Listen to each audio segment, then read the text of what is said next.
বহুদিন আগের কথা, কত বছর আমরা জানি না। একজন প্রতাপশালী বাদশা ছিল, এখনকার বিশ্ব নেতাদের মতোই পরাশক্তি, ওই যে আসহাবুল কাহফের মতো, বা ওই নমরুদের মতো, বা ওই যে ফেরাউন তার মতো একজন প্রতাপশালী বাদশা ছিল। তার অধীনে একজন বড় জাদুকর ছিল। কি ছিল? আচ্ছা, মজা আছে, ভালো করে বোঝেন। একটা বড় জাদুকর ছিল। এখনো কিন্তু বহু কান্ট্রি এই জাদুবিদ্যার চর্চা করে, আপনারা জানেন না। ভিতরে ভিতরে জাদুবিদ্যার চর্চা এখনো চলছে। আর এই জাদু সত্য, জাদু সত্য, চোখের বদনজরও সত্য। সায়েন্স বিশ্বাস করুক না করুক, এগুলো সত্য। কারণ কোরআন বলেছে সত্য, ব্যাস সত্য। জিন সত্য নাকি মিথ্যা? ফেরেশতা সত্য না মিথ্যা? কবরের আযাব সত্য না মিথ্যা? এগুলো তো চোখে দেখা যায় না, বিশ্বাস করলেন কিভাবে? এই চোখে দেখা যায় না বিশ্বাস করেছেন বলেই তো আপনি মৌলবাদী।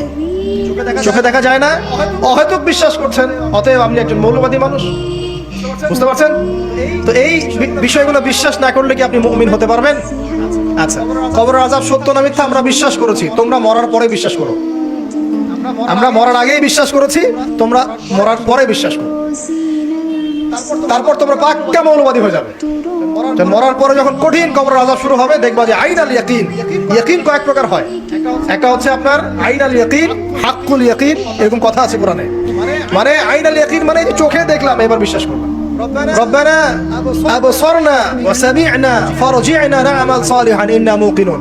আছে না সূরা আলিফ লাম মিম সিজদা? হাফেজে কোরআন যারা আছেন, আল্লাহর সামনে জাহান্নামীরা বলবে রব্বানা, হে আমাদের রব, আবসারনা, এই যে দেখলাম তোমার আযাব দেখেছি আমরা, এখন পরকালের কথা।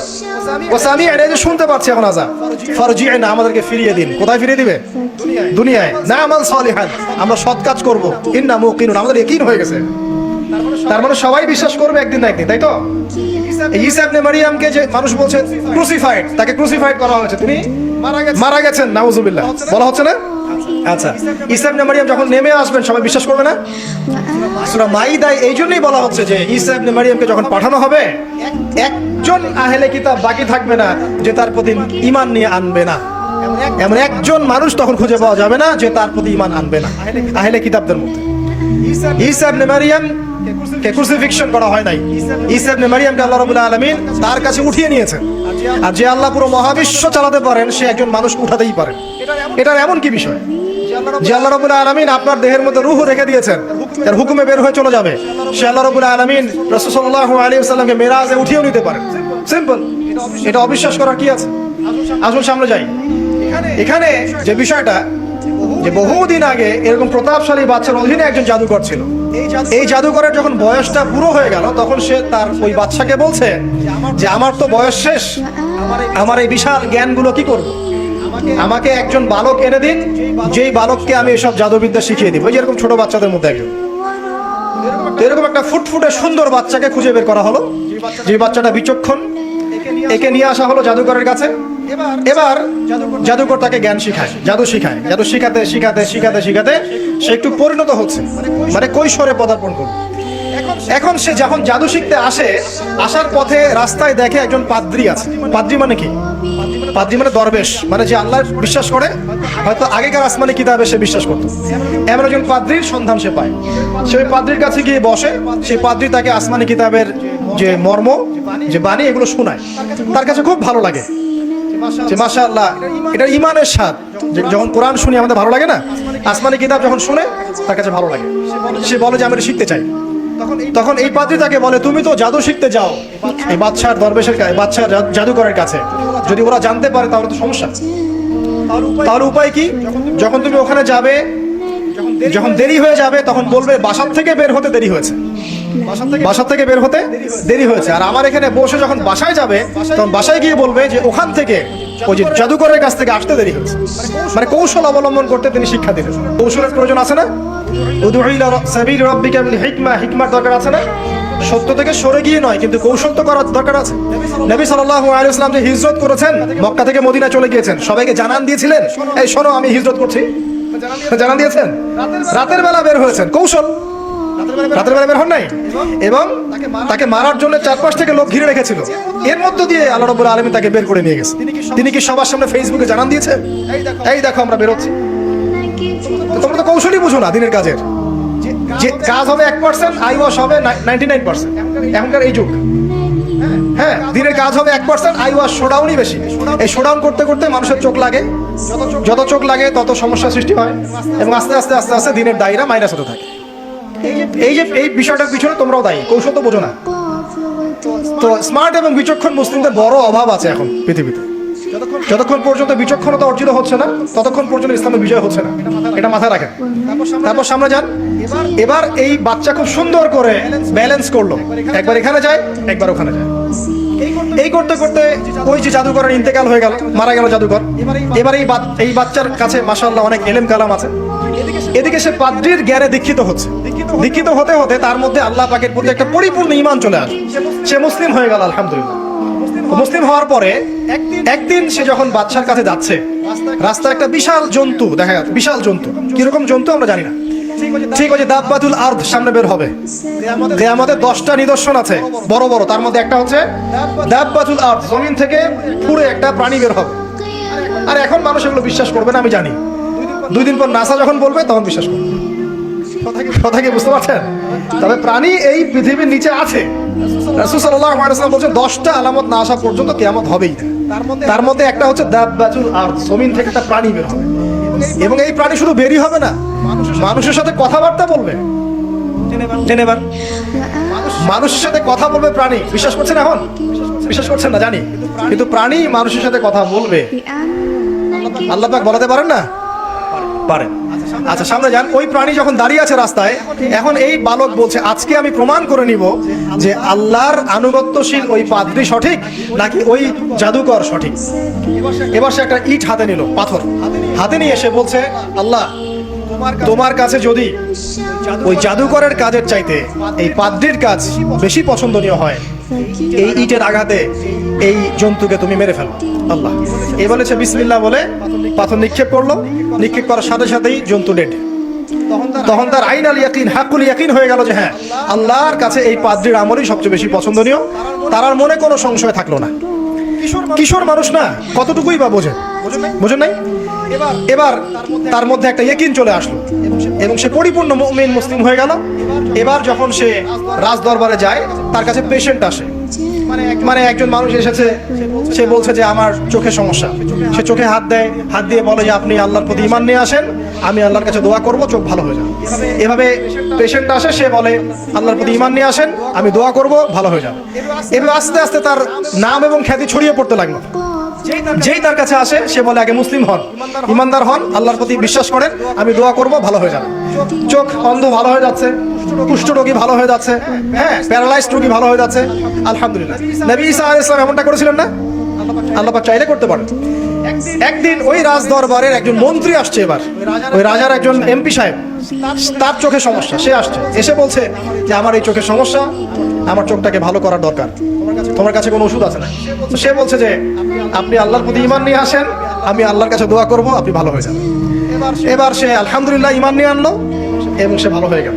এই ভালো হয়ে যাওয়ার পরের দিন যখন সে আবার ওই পার্লামেন্টে গিয়েছে আর কি, ওদের তৎকালীন রাজদরবারে, এবার রাজা ওকে দেখে বলছে যে তোমার তো চোখ অন্ধ ছিল, কিভাবে সেবা লাভ করবে? সে বলে না কিভাবে সেবা লাভ করলো, সে বলতে চাচ্ছে না, কারণ সে আজ করছে যে বললে সমস্যা হবে। এক পর্যায়ে তাকে খুবই পিটুনি দেওয়া হচ্ছে, রিমান্ডে নিয়ে গিয়ে কঠিন মাইর দেওয়া হচ্ছে।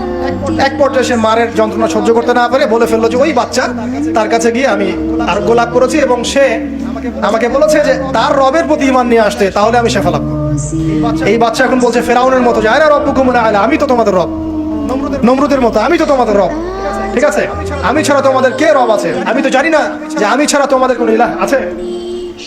এবার এই লোকটাকে হত্যা করা হলো, এই এমপি সাহেবকে হত্যা করা হলো, বিকজ সে ঈমান নিয়ে আসে। এবার সেই বালককে ডেকে আনা হচ্ছে, বলা হচ্ছে বলো, তুমি নাকি তোমার রবের নাম দিয়ে মানুষের ট্রিটমেন্ট করা শুরু করেছো? তখন সেই বালক বলছে, হ্যাঁ, আমি এক আল্লাহর প্রতি বিশ্বাস করি এবং তার রাসূলের প্রতি বিশ্বাস করি, তার প্রেরিত আসমানি কিতাবে বিশ্বাস করি। এখন রাজা বলছে, আমি ছাড়া তোমাদের কোন ইলাহ আছে আমি তো জানি না। এই সৈন্যবাহিনী শোনো, এই বালককে ধরো, ধরে নিয়ে গিয়ে উঁচু পাহাড়ে নিয়ে যাও, ওখান থেকে ফেলে দাও। বুঝতে পারছেন? এবার তাকে নিয়ে যাওয়া হলো, ক্রস ফায়ার দেওয়া হবে। এবার উপরে নেওয়া হয়েছে, একদম পাহাড়ের উপরে। এবার ওই বালক উপরে উঠে একটা দোয়া করছে, এই দোয়াটা সবাই শিখে নেন। ওই বালক উপরে উঠে দোয়া করছে, আল্লাহুম্মা কফিনিহিম বিমা শি'তা, আল্লাহুম্মা কফিনিহিম বিমা শি'তা, আল্লাহুম্মা কফিনিহিম বিমা শি'তা। পাহাড় থরথর করে কাঁপা শুরু করলো এবং ওই সৈন্যবাহিনী পাহাড় থেকে পড়ে গেল, বালকের কিচ্ছু হলো না। আমি কিন্তু বানোয়াট কোনো গল্প বলছি না, এটা কোরআন থেকে বলছি এবং এটা তাফসীর। আপনি যে কোনো তাফসীর পড়েন, মারিফুল কোরআন, তাফসীর ইবনে কাসির, জালালাইন পড়ে দেখেন, পড়ে দেখেন, আমার সাথে ডিবেট করার আগে। এবার সে বালক হেঁটে হেঁটে চলে আসলো রাজদরবারে। আবার কি ব্যাপার, তুমি মরো নাই? না, আল্লাহ আমাকে বাঁচিয়েছে, আমার রব আমাকে বাঁচিয়েছে। আবার পাঠানো হচ্ছে আরেক দল সেনাবাহিনীকে নিয়ে, যাও এবার ওকে সমুদ্রে নিয়ে যাও, সমুদ্রের মাছ সমুদ্রে ডুবিয়ে দিবে একদম। আবার সে ওখানে গিয়ে বলল আল্লাহুম্মা কফিনিহিম বিমা শি'তা, হে আল্লাহ, অর্থ হচ্ছে হে আল্লাহ, আমার বিপক্ষে যারা আছে আপনি যা দিয়ে ইচ্ছা ওদের বিরুদ্ধে আমাকে সাহায্য করেন।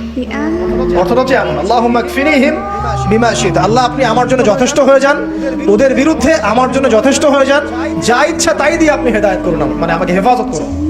ঠিক আছে, আল্লাহুম্মা কফিনিহিম বিমা শি'তা, ছোট্ট দোয়া। এবার ওই সমুদ্র উত্তাল হওয়া শুরু করলো এবং ওরা জাহাজ থেকে পড়ে গেল। এই বাচ্চা সেফলি আবার চলে আসলো রাজদরবারে। বিশ্বাস করছেন না? চলে আসলো। এবার আসার পরে বলছে, শোনেন, আমাকে এইভাবে মারতে পারবেন না, আমাকে এইভাবে মারা যাবে না, আমি আপনাদেরকে বলে দিচ্ছি কিভাবে আপনি আমাকে মারতে পারেন। তো বাচ্চা বলছে, কিভাবে মারতে পারবো বলো? তখন সেই বাচ্চাটা বলছে যে আপনি সমস্ত এলাকার মানুষকে এক জায়গায় জড়ো করবেন, মানে পুরো নেশনের যত মানুষ সবাইকে একটা মাঠে নিয়ে আসবেন, মাঠের মাঝখানে একটা গাছ রোপণ করবেন বা একটা কিছু স্তম্ভ নির্মাণ করবেন, সেখানে আমাকে বেঁধে ফেলবেন। বেঁধে ফেলার পরে আমার এই ধনুক থেকে একটা তীর বের করবেন, তীর বের করে আপনি নিজ হাতে এই তীরটাকে নিশানা দিবেন, দিয়ে বলবেন বিসমিল্লাহ, আল্লাহর নামে, বিসমিল্লাহ, আল্লাহর নামে, বিসমিল্লাহি রাব্বি হাযাল গোলাম বলে ছুড়বেন। অর্থ হচ্ছে আমি এই রবের, আমি এই বাচ্চার রব, আমি এই বাচ্চার রব আল্লাহর নামে তীর ছুড়লাম, এটা বলে তীরটা নিক্ষেপ করবেন, তাহলে আমি মরবো, তার আগে মরবো। কথা কি বুঝতে পারছি? এবার তাই করা হলো, সমস্ত এলাকার মানুষকে এখানে জড়ো করা হলো। কথাটা ভালো করে বোঝেন, সমস্ত এলাকার মানুষ মানে কি? ওই এলাকার সব মানুষ, মানে মুমিন কাফের যে আছে সবগুলাকে একত্রিত করা হয়। করার পরে বাচ্চাটাকে এভাবে একটা জায়গায় বেঁধে দেওয়া হয়েছে, খেজুর গাছে, তাফসীরে এসেছে খেজুর গাছে। এবার সে এখান থেকে তীর বের করে বাদশা বলছে বিসমিল্লাহি রাব্বি হাযাল গোলাম, নিক্ষেপ করলো। তীরটা ঠিক, আল্লাহ পাকের দৃষ্টি দেখেন এত সূক্ষ্ম, ওইটাই বর্ণনা করেছেন। তীরটা ঠিক বাচ্চার এই জায়গায় লেগেছে, এই যে মাথার এখান থেকে লেগে এদিকে বের হয়েছে। ছেলেটা বাচ্চা ওই বাচ্চা ছেলেটার এই যে কপালের এই পার থেকে এই পার পর্যন্ত তীর চলে গেল এবং বাচ্চাটা শহীদ হয়ে গেল। এবং এই বাচ্চাটা যখন মারা গেল বা শহীদ হয়ে গেল, আর সারা এলাকার মানুষ কি দেখলো যে বাচ্চা তাকে দুইবার চেষ্টা করে মারতে পারে নাই, কিন্তু তার রবের নাম যখন নেওয়া হয়েছে, আল্লাহর নাম নেওয়া হয়েছে, মারতে পেরেছে। দেন পুরো এলাকার সমস্ত মানুষ মুসলিম হয়ে গেল, আলহামদুলিল্লাহ। একজন বাচ্চার জীবনের বিনিময়ে সমস্ত এলাকার মানুষ ইসলামের হেদায়েত পেয়ে গেল, আলহামদুলিল্লাহ। এবার বাচ্চার মাথা তো আরো খারাপ, একটাকেই সামলাতে পারছিলাম না, এবার তো সমস্ত এলাকার মানুষ মুসলিম হয়ে গেছে। এখন কি করবেন? এখন সেনাবাহিনীকে আদেশ করা হয়েছে সমস্ত মানুষগুলোকে জড়ো করে একটা গর্ত খুঁড়ে সেখানে আগুন জ্বালাও, আগুন জ্বালিয়ে সমস্ত মানুষকে ফেলে দাও। দৃশ্যটাকে কল্পনা করতে পারছেন? একটা পুরো এলাকার মানুষকে একটা মাঠের মধ্যে একত্রিত করে সেখানে আগুন জ্বালিয়ে সবাইকে সেখানে ফেলে দেওয়া হলো এবং তারা চতুর্দিক থেকে এটাকে অবলোকন করতে লাগলো, মজা উপভোগ করতে লাগলো। এটাই আল্লাহ পাক বলছেন, কুতিলা আসহাবুল উখদুদ ইয হুম আলাইহা কুউদ ওয়া হুম আলা মা ইয়াফআলুনা বিল মুমিনিনা শুহুদ। শেষ পর্যায়ে তাফসীরে এসেছে, শেষ পর্যায়ে একজন মায়ের কোলে একটা ছোট্ট বাচ্চা ছিল। তো সেই মা নিজে লাফ দিবে, এটাতে তার কোনো সমস্যা নেই, কিন্তু বাচ্চাটাকে নিয়ে লাফ দেওয়ার জন্য সে ইতস্তত বোধ করছে। তখন আল্লাহ রাব্বুল আলামিন সেই ছোট্ট বাচ্চাটার কোলে, সেই ছোট্ট বাচ্চাটার জবানের মধ্যে আল্লাহর কুদরত নিদর্শন নাজিল করলেন। ওই বাচ্চাটা কথা বলা শুরু করলো। সেই বাচ্চাটা বলল, ইয়া উম্মা, হে আমার মা, লা তাখাফি, তুমি ভয় করো না, ফাইন্নাকি আলাল হক, কারণ আপনি সত্যের উপর আছেন, লাফ দিন। যারাই সে অগ্নিকুণ্ডে সেদিন লাফ দিয়েছে তারাই জান্নাতের স্বাদ পেয়েছে, আলহামদুলিল্লাহ। এই হলো আসহাবুল উখদুদের ঘটনা, যেটা আল্লাহ রাব্বুল আলামিন সূরা বুরুজের মধ্যে বলেছেন। এখানে একটাই শিক্ষণীয় বিষয়, ঈমান এর শক্তি। একজন ছোট্ট বালকের মধ্য দিয়ে কিভাবে আল্লাহ রাব্বুল আলামিন পুরো নেশনকে হেদায়েত করতে পারেন, এবং আল্লাহ রাব্বুল আলামিন সমস্ত পরিকল্পনার উপরে মহা পরিকল্পনাকারী, এবং আল্লাহ সুবহানাহু ওয়া তাআলা তাদেরকে চিরস্মরণীয় করে রেখেছেন কোরআনের পাতায়। কিয়ামত পর্যন্ত মানুষ এই ঘটনা পড়বে, তাদের থেকে শিক্ষা গ্রহণ করবে না? আল্লাহ রাব্বুল আলামিন সবচেয়ে বেশি স্মার্ট না আমরা সবচেয়ে বেশি স্মার্ট? এরপরে আল্লাহ রাব্বুল আলামিন বলছেন যে তারা ঈমান আনা ছাড়া অন্য কোনো অপরাধ করে নাই। এই মুমিন যারা ছিল আগুনে লাফ দিয়েছে, এদের কি কোনো অপরাধ ছিল? এদের কোনো অপরাধ ছিল? কি অপরাধ ছিল? তারা শুধুমাত্র কি ছিল? মুমিন ছিল। ঈমান আনার ফলে তাদের এই পরিণতি হয়েছে, তাদেরকে অগ্নিকুণ্ডে লাফ দিতে তারা বাধ্য হয়েছে। যারা দিয়েছে তারা কি জান্নাতি না জাহান্নামী? জান্নাতি। ওই যে বালক যে একা দৃষ্টান্ত স্থাপন করে গেল এবং পুরো নেশনকে হেদায়েত দিয়ে গেল, এই বালক সফল না ব্যর্থ? আল্লাহ রাব্বুল আলামিন যদি চান তাহলে এরকম একজন দুইজন মানুষকে দিয়ে পুরো নেশনকে হেদায়েত করাতে পারেন, এবং যেটা হয়ে গেছে আগে সেটা এই যুগেও সম্ভব না? শুধু সম্ভবই না, বরং আপনাদের চোখের সামনে এটা হয়েছেও, কিন্তু আপনারা সেটা বুঝতে পারেন না। আপনাদের চোখের সামনে যুগের পর যুগ এমন ঘটনা ঘটেছেও, কিন্তু আপনারা হয়তো বুঝতে পারেন নাই, ধরতে পারেন নাই। আল্লাহ রাব্বুল আলামিন এমন মানুষদেরকে দিয়ে পুরো নেশনকে হেদায়েত করেন। কিছু মানুষকে আল্লাহ পাক পরীক্ষায় ফেলেন, তাদের মধ্য দিয়ে আল্লাহ পুরো নেশনকে হেদায়েত করতে পারেন। আসহাবুল উখদুদের এই বাচ্চার মধ্যে আমাদের সবার জন্য নিদর্শন আছে। আল্লাহ পাক আমাদের সবাইকে প্রকৃত ঈমানদার হওয়ার তৌফিক দান করুন, বেশি বেশি আমাদের সালেহ করার তৌফিক দান করুন, ঈমানের উপর দৃঢ় থাকার তৌফিক এনায়েত করুন, এবং দৃষ্টান্ত স্থাপন করার তৌফিক দান করুন, এবং যে কোনো রকম দৃশ্য অদৃশ্যের বিপদ আপদ বালা মুসিবতের বিপক্ষে আল্লাহ পাকই যেন যথেষ্ট হয়ে যান। আমিন।